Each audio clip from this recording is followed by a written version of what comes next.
Finally आपण टाटा पंचच्या आतमध्ये आलो आहोत. आपण पाहतोय की इंटेरियरमध्ये मोठा आणि प्रीमियम बदल काय म्हणजे तो हा आहे बदल.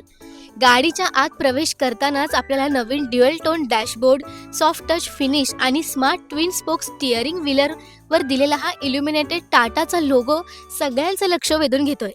इथे आपल्याला ड्रायव्हरसाठी पूर्णपणे डिजिटल इन्स्ट्रुमेंट क्लस्टर देण्यात आलाय. तो वेग, मायलेज, ड्राईव्ह मोड्स आणि गाडीची महत्त्वाची माहिती अगदी स्पष्टपणे दाखवतोय.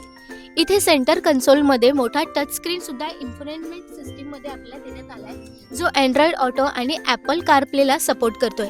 यासोबतच इकडे आपल्याला 4 स्पीकर्स आणि 4 ट्विटर्स देण्यात आले आहेत, ज्यामुळे प्रवासात मनोरंजनाचा अनुभव आपल्याला अधिक चांगला मिळणार आहे. या गाडीमध्ये automatic climate control, auto dimming, RVM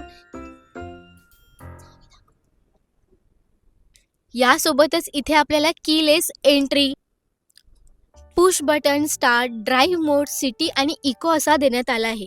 आणि पॅडल शिफ्टर्स यांसारखे आधुनिक फीचर्स आपल्याला टाटा पंच 2026 फेसलिफ्टमध्ये देण्यात आली आहेत.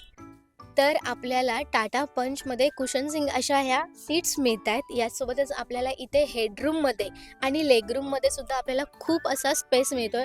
थाय सपोर्टसुद्धा आपल्याला एकदम मस्त मिळतोय. यासोबतच आपल्याला इथे आर्मरेस्टसुद्धा आहे, त्यामुळे लांबच्या प्रवासासाठी ही गाडी आपल्यासाठी एकदम बेस्ट ठरते.